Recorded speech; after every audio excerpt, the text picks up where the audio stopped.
आईने हिंदी के एक नए एपिसोड में आपका स्वागत है, जहां आपके लिए लेकर के आते हैं इंडियन डिफेंस की प्रमुख अपडेट्स को। और इस वीडियो में हम बात करने वाले हैं SU-57 फैलन और भारत से जो इसका संबंध था उसके बारे में। हम सब एक बात तो अच्छे से जानते हैं कि एक समय ऐसा था जब भारत ने इस प्रोग्राम को ज्वाइन करने में काफ़ी दिलचस्पी दिखाई थी और भारत ने बढ़ चढ़ के इसमें पार्टिसिपेट भी किया था। लेकिन बाद में कुछ ऐसा मौका आता है कि भारत को इस प्रोग्राम से खुद को अलग करना पड़ता है। लेकिन आज भी ये सारे सवालों का जवाब मिलना बाकी है कि वो एग्जैक्ट रीज़न क्या था जिसकी वजह से भारत ने FGFA प्रोग्राम को विदा बोल करके अपने AMCA पर फोकस केंद्रित किया था।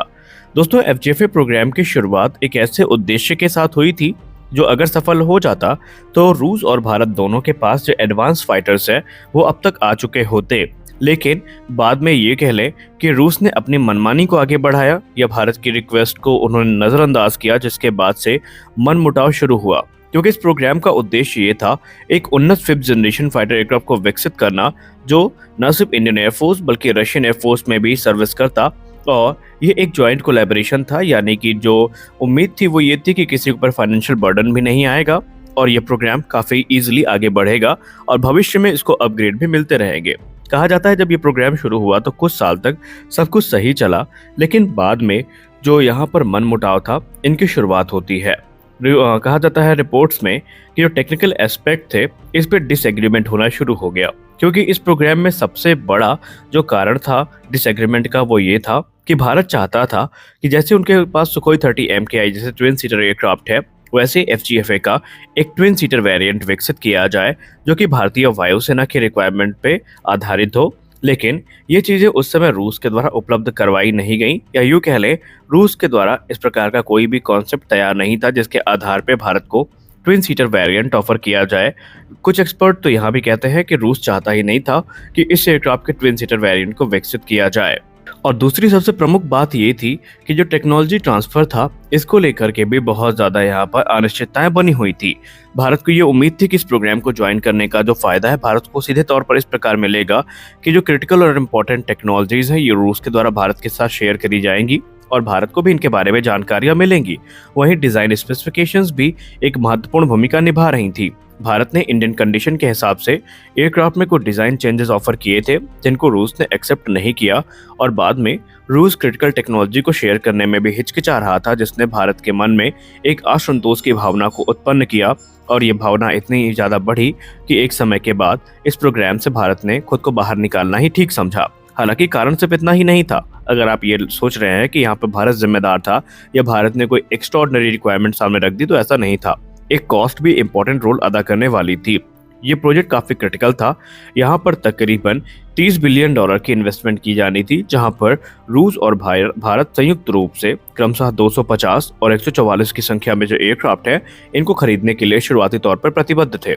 यानी रूस ने कहा था कि वो तकरीबन 250 एयरक्राफ्ट खरीदेंगे और भारत के द्वारा 144 के आसपास जो एयरक्राफ्ट है वो खरीदे जाने थे। लेकिन बाद में जब भारत ने ट्विन सीटर वेरिएंट को लेकर के इंसिस्ट किया और इस प्रोग्राम में अपनी पार्टिसिपेशन को सुनिश्चित करने के लिए रिसर्च एंड डेवलपमेंट वर्क में खुद की सहभागिता को सुनिश्चित करने की बात करी, तो उसके बाद से पहली बात तो रूस ने मना कर दिया। लेकिन बाद में ये माना गया कि अगर भारत रिसर्च और डेवलपमेंट में हिस्सा लेता है और ट्विन सीटर वेरिएंट विकसित करवाता है तो पर यूनिट कॉस्ट जो एक एयरक्राफ्ट की हो जाएगी वो $120 मिलियन से ज़्यादा की हो जाएगी, यानी F-35 लाइटनिंग 2 से भी ज़्यादा।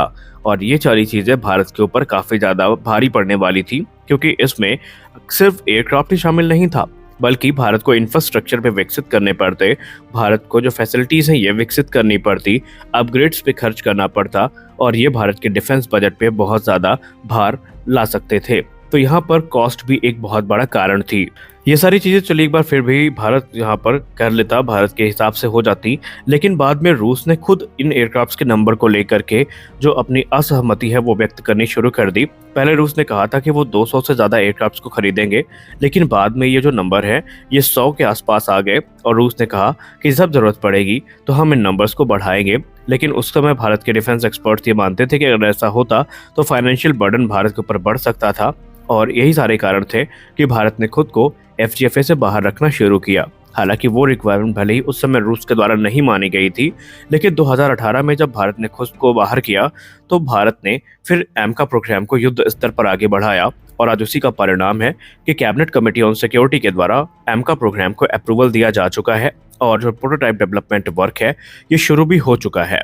रिपोर्ट्स कहती हैं कि अब भारत किसी भी विदेशी फिफ्थ जनरेशन फाइटर एयरक्राफ्ट को लेकर के बिल्कुल भी इंटरेस्टेड नहीं है, भले ही अब कोई कितना भी बेहतरीन ऑफर दे, क्योंकि ऑलरेडी एमका के प्रोटोटाइप पर वर्क शुरू हो चुका है और कहा जाता है कि 2026 तक इसकी जो उड़ान है ये संभावित है। 2026 से 27 तक हमें एमका की उड़ान देखने को मिल सकती है।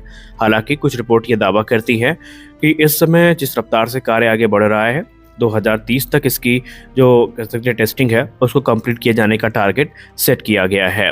अब आपने हाल ही में रूस से कुछ इंपॉर्टेंट अपडेट सुनी होंगी, जहां पर रूस से अभी भारत तक करके एक यूट्यूब चैनल है, वहां पर एक अपडेट साझा करी गई थी जहां पर रशियन एक्सपर्ट या रशियन ऑफिशियल्स इस चीज़ को लेकर के इंटरेस्टेड हैं कि वो भारत में SU-57 फैलन का एक मॉडल लेकर के आएंगे या एक एयरक्राफ्ट लेकर के आएंगे और भारतीय वायुसेना के सामने उसका डेमोन्स्ट्रेशन रखा जाएगा। लेकिन अब एक्सपर्ट्स ये मानते हैं इसका कोई शायद बेनिफिट ना मिले, क्योंकि भारतीय वायुसेना प्रमुख ने वर्ष 2021 से ये कंफर्म कर दिया है कि कोई भी विदेशी fifth generation fighter aircraft Indian air force का हिस्सा नहीं बनने वाला है। हालांकि भारत ने जो रिक्वायरमेंट 2014 के आसपास ट्विन सीटर वेरिएंट को लेकर के रखी थी, अब वो रूस के द्वारा खुद आगे बढ़ाई जा रही है।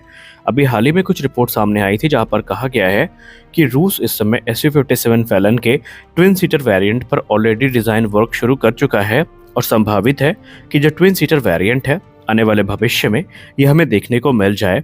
और उसको लेकर के यूरेशियन टाइम की रिपोर्ट में ये कहा गया था कि वो जो एयरक्राफ्ट है वो एक्सपोर्ट कस्टमर को अट्रैक्ट करने के लिए है। जी हाँ, संभावित है कि भारत, यूनाइटेड अरब अमीरात और भी कई देश ऐसे हैं जो कि FGFA को लेकर के बहुत ज़्यादा आतुर हैं और उन्हीं की रिक्वायरमेंट को ध्यान में रख करके ये जो एयरक्राफ्ट है इसको तैयार किए जाने की जो कवायद है ये शुरू की गई है। वहीं हाल ही में हमने एक वीडियो में आपसे बताया भी था कि मैन अनमैन टीमिंग के लिए भी SU-57 फैलन को काफ़ी ज़्यादा तैयार किया जा रहा है और 2 नए ड्रोन कॉन्सेप्ट सामने रखे गए हैं, जिसमें से जो पहला ड्रोन होगा वो सर्विलेंस के काम में आएगा, जो कि कॉन्टेस्टेड एयर स्पेस में घुसेगा और एनिमी की जो इंपॉर्टेंट लोकेशन है इसको सर्विलांस के अंतर्गत रखेगा। वहीं दूसरा जो ड्रोन होगा ये कामिकाज़ी अटैक में इस्तेमाल किया जाएगा, या यूँ कह लें ये खुद वेपन्स को कैरी करने में सक्षम होगा, जो कि एनिमी के हाई वैल्यू टारगेट्स को काफ़ी जल्दी डिस्ट्रॉय करेगा और एक सेफ रास्ता आने वाले फाइटर जेट्स के लिए प्रदान करेगा। आपको क्या लगता है, क्या वाकई भारतीय वायुसेना को FGFA कंसीडर करना चाहिए, एक बार फिर से SU-57 फैलन पे गौर करना चाहिए, या ये सारी चीज़ें छोड़ करके अब जो एडवांस मीडियम कॉम्बैट एयरक्राफ्ट है इस पर प्रतिबद्ध होना चाहिए और एकाग्र मन से इस प्रोग्राम को आगे बढ़ाना चाहिए? आप अपनी राय कमेंट सेक्शन में ज़रूर दीजिए। साथ ही साथ आप ये भी बताइए, अगर भारत को मौका मिला तो भारत को क्या FGFA पर जाना चाहिए या फिर जो F-35 है इसका ऑप्शन आता है तो भारत को ये चूज करना चाहिए। तो आज के इस वीडियो में बस इतना ही, मिलते हैं अगले वीडियो में कुछ और अपडेट्स के साथ। तब तक के लिए जय हिंद।